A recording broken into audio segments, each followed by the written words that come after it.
Good afternoon, everyone. I'm Adelya Makhankova. Thanks a lot for joining me today. The talk Advanced Seismic Characterization in Carbonates, where we will be using seismic in order to delineate facies belt and karstification. Okay, what we can see here, we see a tiny picture of teddy bear. But we don't know exactly what he or she doing. So let's try to see a little bit more outside of our block or acreage to figure it out. Okay, so now we see that he's enjoying the morning sunlight, which is coming through these tall and dense trees. But is he or she alone there? So let's try to figure it out. Oh, we can see his mom and brothers and sisters, and now we can see the full picture. And actually, it's a masterpiece by Russian painters, Morning in a Pine Forest. Another example of good teamwork, because Shishkin, he drew this dense pine forest, and Mr. Savitsky, he drew a nice family of bears. At the beginning, we haven't been able to see the full family of bears because we haven't got enough data and we haven't used our opportunity to see the full picture. But are we using our seismic at the fullest? Do we leverage it? So usually, of course, we're doing these basic seismic picking, horizons, structures. At the end, of course, we need to do inversion in order to predict porosity.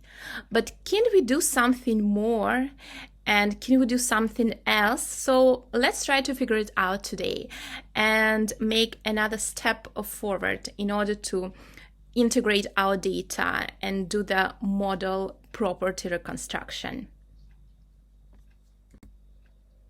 So the outline of the presentation, today we'll talk about the seismic characterization. Of course, we need to, because the audience is quite broad, we have lots of professionals and also students. So it will be important to give a quick introduction about the carbonates, seismic interpretation, and after that we will dive into seismic attributes, co-rendering. We will also use modern analogues in order to have mental appreciation of what exactly we are looking in the subsurface, and we will integrate our data and also move to reservoir property modeling. So the program is quite intensive. I really hope you will enjoy it. So let's start with the carbonate rocks. So carbonate rocks are sedimentary rocks, and around 60% of world's oil and 40% of gas reserves are held in carbonates. Mostly they're organic. Of course, we have weeds, which are not, but they're mostly organic compared to siliciclastic reservoirs. What makes carbonate rocks? Just look at these slides. I think that's why geologists really like to work with carbonates, because it's so exciting. You can see such a wide biodiverse of components in outcrops, core, and also thin section description. On the top right, there is rudist from Egypt. Bottom right, corals that are so abundant during the tertiary time, and bottom left is a stromatolites. At the top right, you can see weeds, but the initiation point also might be a bioclast. We also have some challenges with carbonates. First of all, they're prone to fractures.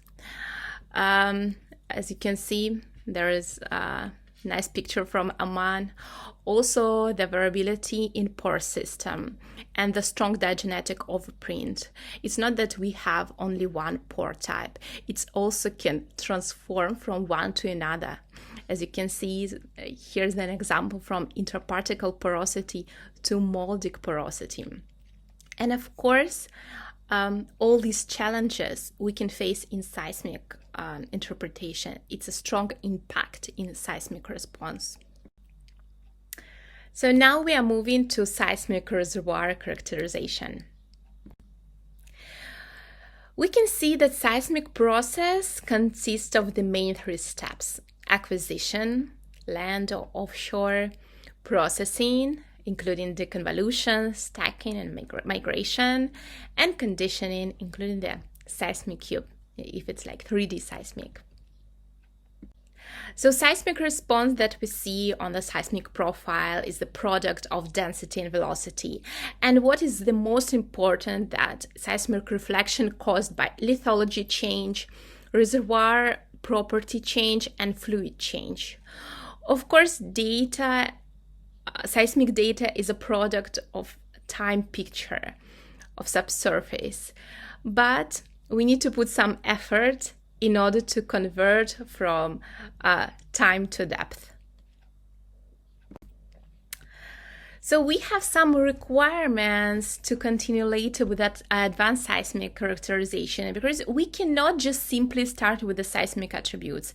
We need to have this basic seismic interpretation, including structural framework, in order to have the overall understanding of the tectonic settings and regional geology with the sequence stratigraphy, picking the main regional horizons. So initial basin understanding is a key to proceed with the further characterization.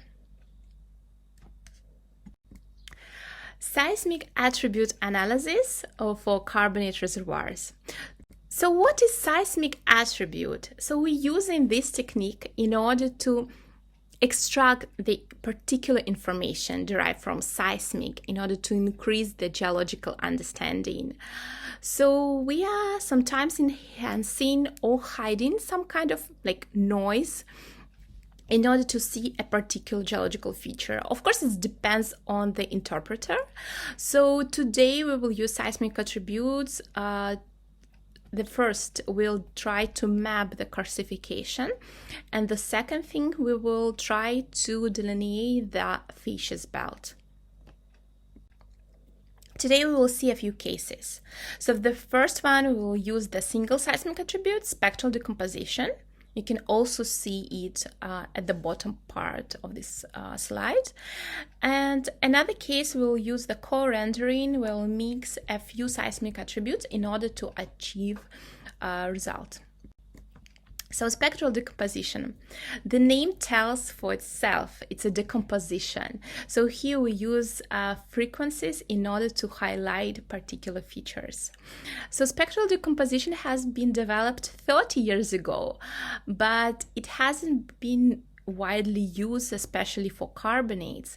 Here we will show how it's working for the karstification, and I particularly really like these seismic attributes because it shows really nice results. And later we'll demonstrate how we can calibrate it with the core data. As you can see, while interpreting, you can use different type of visualization. It depends on you. Is it RGB or cyan magnetic yellow? You can also choose which algorithm you will be using. Some softwares, they propose in 2 or 3 algorithms, for instance, Fourier or wavelet transform. So the data integration is very important, and the collaboration with the hard data is really important, but we can face some challenges. Of course, we can face some challenges. So first of all is investigation scale. We need to remember about the differences in scales, seismic, core, thin section. Totally different. And can we use the amount of data in order to collaborate with each other? It's another question. Resolution, of course, it might be not so high to expect that we will have a very very precise results. And also the data quality, of course, is very important. We need to remember that. In order to integrate our data, we need to use our data set at fullest.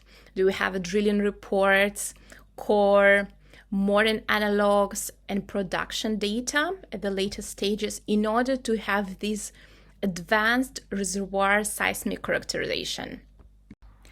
And we will start with the karst identification. What is a karst? So karstification as a process is a dissolution of the carbonate rocks by the water, including CO2. We can see it in seismic response, as you can see on the slide with the applied seismic attribute. But in order to have more understanding, you just can Google and check where's the nearest cave system near your hometown, or where's your location right now, because it's basically everywhere. Here's the simplified cartoon of karstification. You can see the sinkholes and some caves with the debris. You can see the stream appears from underground. I have another story with the Karst. So my hometown is basically built on the Karst system. Even though we have more than 2 million people, we cannot build underground metro or subway because it's too dangerous. We cannot have any skyscrapers. Again, the same reason, because the city built on the Karst system. For the oil and gas industry, of course, it's a money-draining geological features. It's extremely dangerous and costly to drill well into the Karst system. That's why it's so important to identify and predict and map the karstification pattern. And again, from the geotechnical point of view, it's a geohazard. So the world-famous Petronas Towers, you can see the foundation profile, and the karstification system have been found prior to that. Okay, first of all, we need to take a look at our drilling data. Data integration, again, is very important. You need to pay attention to mud losses, bit drops. We'll have control issues if we have well near the karst. So detailed drilling review as karst indicator. Next step is the core. Do we have available core data? Strong diagenetic overprint, micro leaching. We can see it in core, in thin sections, as well as you can see here. Also, lots of vugs, moldic porosity. Carbonate fabric completely dissolved. We cannot identify which type of mold is that, which type of component is that. Sometimes we cannot see anything, we cannot recognize anything. You can see the porosity is almost 45%, so the carbonate rock completely gone. And of course, if you describe the core, there's lots of rubbles there. So observation of core scale is a good indicator. If we have a production data at the later stage, we can also use it. Early water breakthrough, and just look at the production performance. Modern analogues might be used again, and I think it's a must use just to be more familiar what kind of pattern we can see. You can see it's not just satellite images or Googling it. You just can go during your weekends and visit nice caves. I think there are abundant everywhere. For instance, in France, you can see Also famous national Mulu cave system in Sarawak. Another type in sinkholes and cave system in Russia. Here's a beautiful example of complexity of cave structure. You can see the length is almost 6 kilometers, and the pattern of the Karst looks so similar to the seismic response. So again, why is it so important? Because the drilling cost is ballooning when you drill well there. It's also very dangerous. Impact on development cost, reduced recovery, and again NPV erosion. And you can see here how the Karst, so the karstification picked one of the carbonate field. And the cross plot, also one of the example, you can see how the drilling cost increased dramatically in terms of the other well costs. So now we will look in more details how we will identify Karst.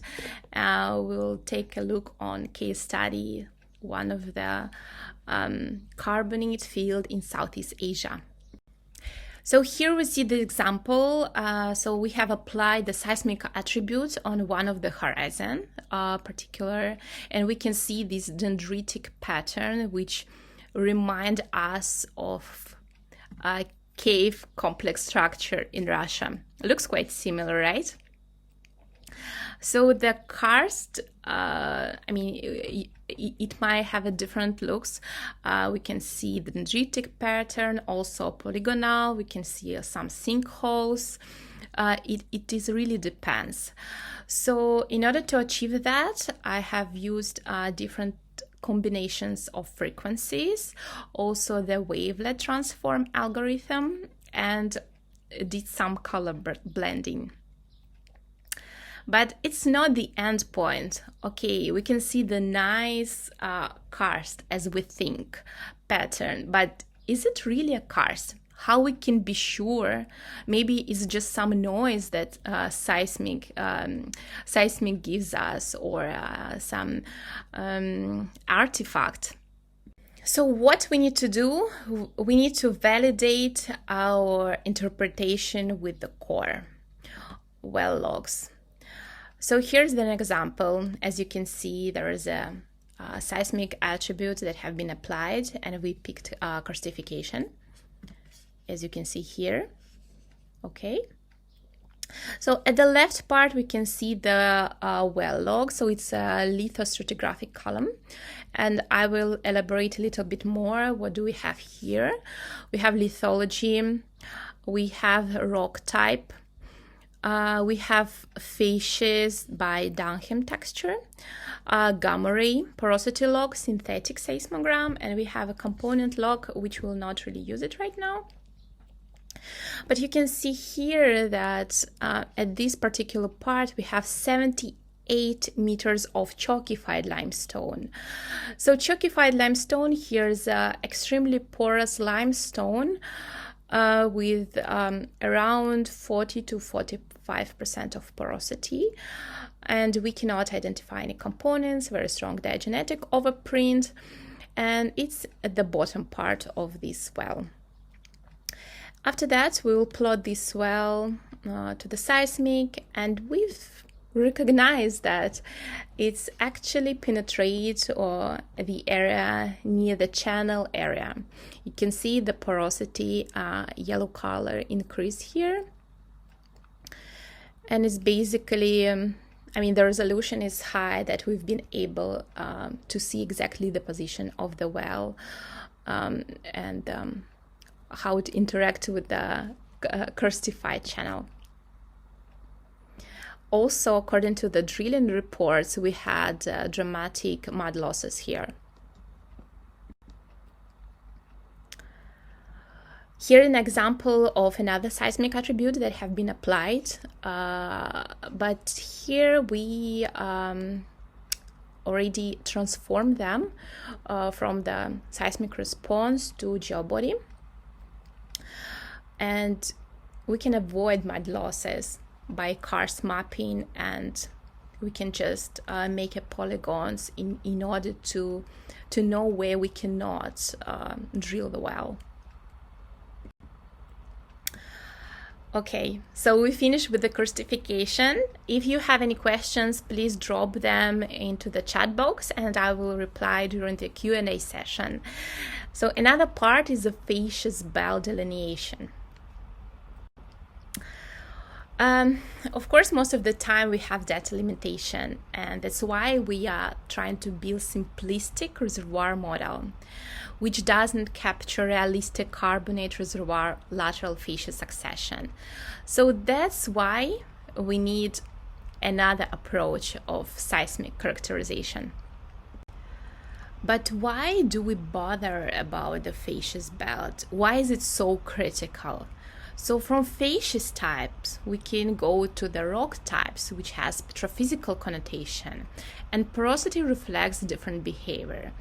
You can see here there's only tiny part of porosities that we can face in carbonates. You can see core photographs and also micro photographs. For instance, vagi porosity, you can see here, and also in core, intraparticle porosities in corals, microporosity that we can see in algae, for instance, and moldic porosities. So based on this information, thin section and core description, we have been able to identify the facies belt.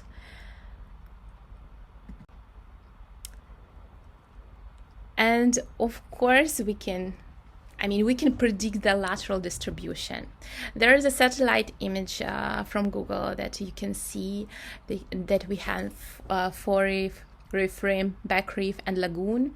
And if we are moving from the margin to the central part, you can see that energy level is changing, is decreasing, also the grain size and the properties as well.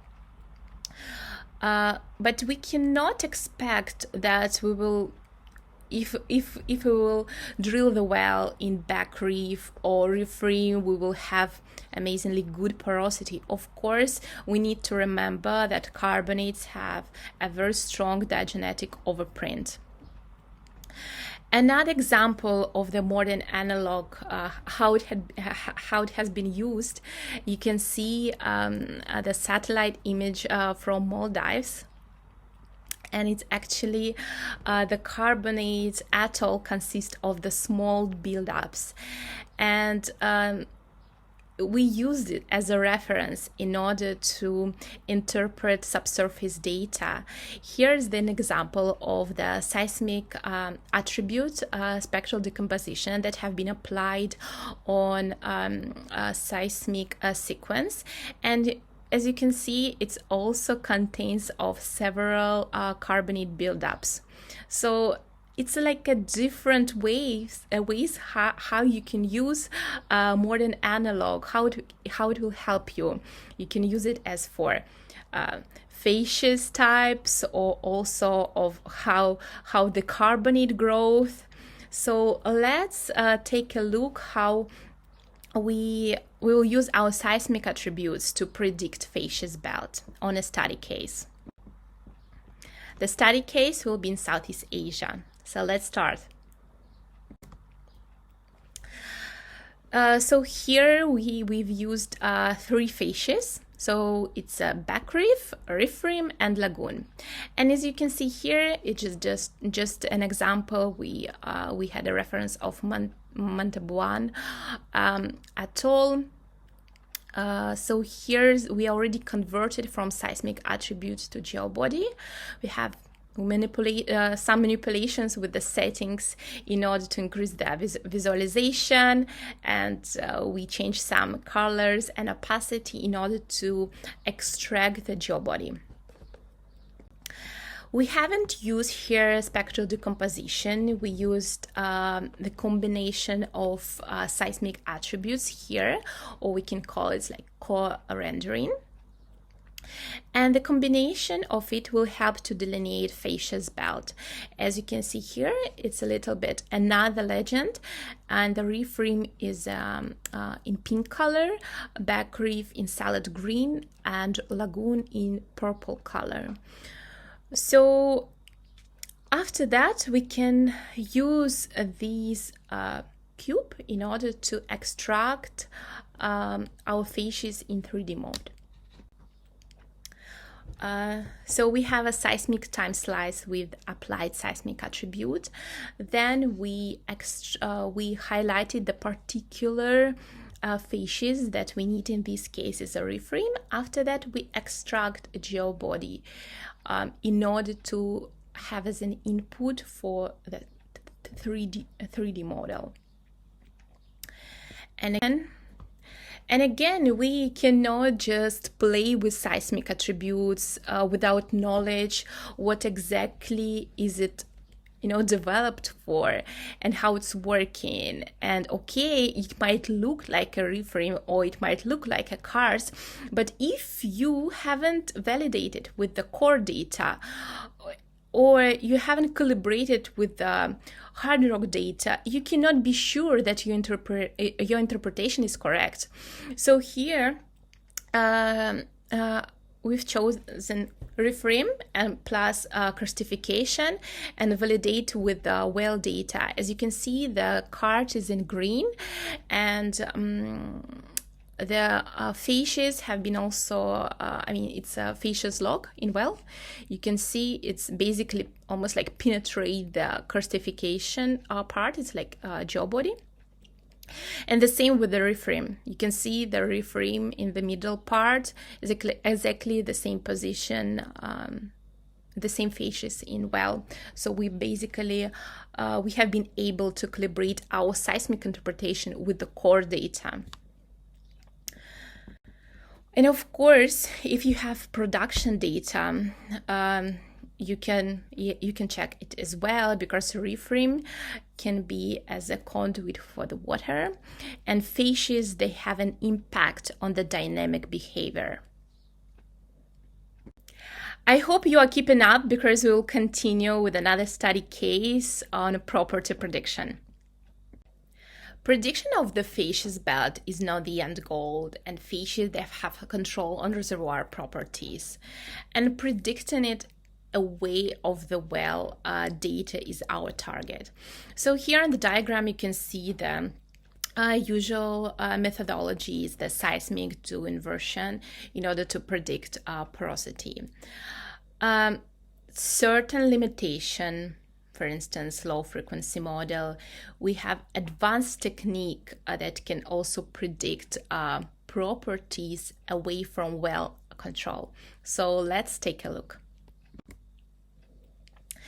So here, one of the case study, also Southeast Asia, we call this method poor boy seismic. In this project, we have a workflow which is pseudo-acoustic impedance has been achieved by combining a few seismic attributes, and we achieve the same result as inversion. So we can say it's very predictive. Normally with inversion, we have a long project, it might be very costly, but we can constrain it better. So here's the same, but just the top view. You can see we already extracted it as a geobodies, and the central part is very porous. And the company drilled the well, and it has been confirmed that the porosity is around 30%. So for the conclusions, carbonate reservoirs show high variability in properties, and we've seen that, right, in like different types of pores. But the problems, it's away from the well. Significant impact in development. We have drilling losses, water breakthrough, and seismic data not leveraged enough. We can use seismic as a key to achieve superior understanding of our reservoirs. Data integration is the key. Ultimately, we can boost prediction away from the wells, reduce uncertainties, and also improve the project economics, which is very important. Our company, GeomodL International, can do a data analysis with the drilling reports and core production performance together with the seismic attribute analysis in order to integrate all the data and achieve the result only during the 6 weeks. Also, we will use the data beyond the acreage in order to have the broad understanding of the region. We'll create the 3D model with the main facies belt, reservoir properties, predict the karstification in order to avoid to drill the wells to this area. We can significantly reduce the cost and drilling losses, and of course to create a more predictive static model. On this slide, you can see our last project in Southeast Asia. You can see the drilling planning, post-drill models, also the development planning, reservoir characterization. We're also working in Central Asia, South Africa, and the Middle East, of course.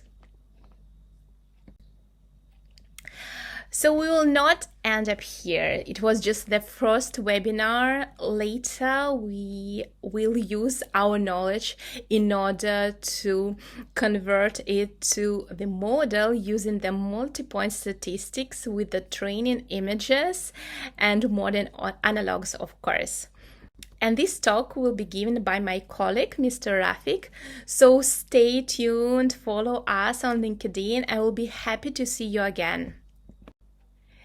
If you have any questions regarding my talk or any other questions, please don't hesitate, just drop me an email. I will be happy to elaborate more on this topic.